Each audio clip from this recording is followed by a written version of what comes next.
we had more people like you, I'd have fewer crimes to report." "Thank you."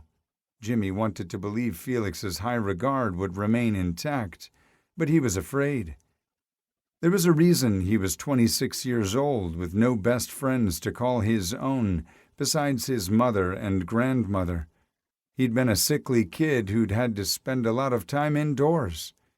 Jimmy hadn't been able to do all the fun things other kids took for granted, like sleepovers and camping trips or even birthday parties.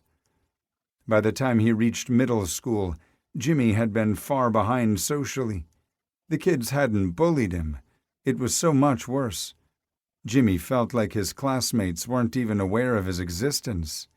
He walked through the school hallways like a pale, skinny ghost. And high school? Ugh. The term late bloomer was the understatement of the century. He didn't want his thoughts to go there because he was a grown-ass man who still hadn't bloomed, at least not while in the same room with another person. "Jimmy, I think it's time for a little of Uncle Felix's tough love. If you—" Felix paused suddenly. "Why are you making that face?" "What face?" Jimmy asked.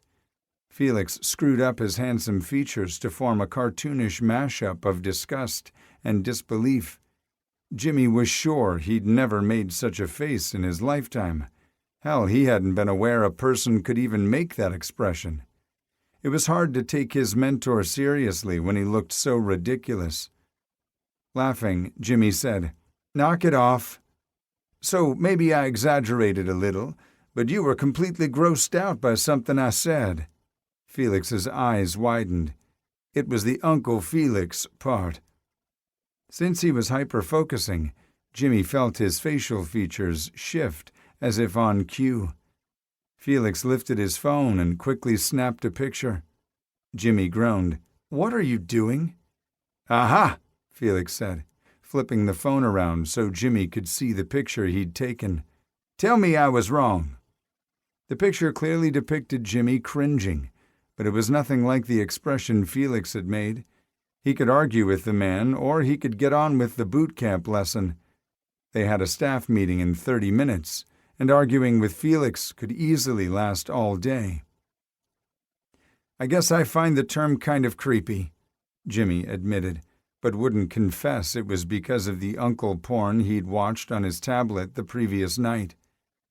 He had no reason to believe the two actors were really related, but it didn't stop his face from flushing bright red. "You're not old enough to be my uncle." Felix was only 10 years older than Jimmy. "You're more like an older brother, but I'm happy just to call you my friend." "I wouldn't take such an avid interest in just anyone's life," Felix said, as he extended his hand once more for his protégé's bucket list. "Jimmy, to find the confidence to pursue your dreams, you first must own them. If you can't speak your wishes out loud to me, a friend, or even quietly slide them across the desk, how will you ever find the courage to chase them?" "Fine," Jimmy grumbled as he placed the paper in Felix's hand. His friend silently read the list before looking up to meet Jimmy's gaze. "What on this list embarrasses you? You've listed the kinds of things most people have already accomplished by my age," Jimmy said. "I've never swum with dolphins," Felix said. "I've never parasailed or gone skydiving." His friend returned his attention to the list. "I've never been up in a hot air balloon either." Felix took a deep breath and looked up at Jimmy. "Show me the other list." Heat crept up Jimmy's neck. "I don't know what you're talking about." Felix shook the paper and smiled.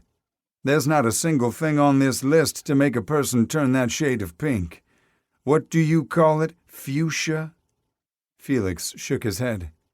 "You've named personal and career goals anyone would be proud to discuss in a crowded room. Most of them are things no 20-something young man has yet achieved. Your flushed cheeks," he said, gesturing to Jimmy's face, "make me think there's another list." "No," Jimmy said adamantly. He'd rather set himself on fire than reveal his deepest desires to another human being, especially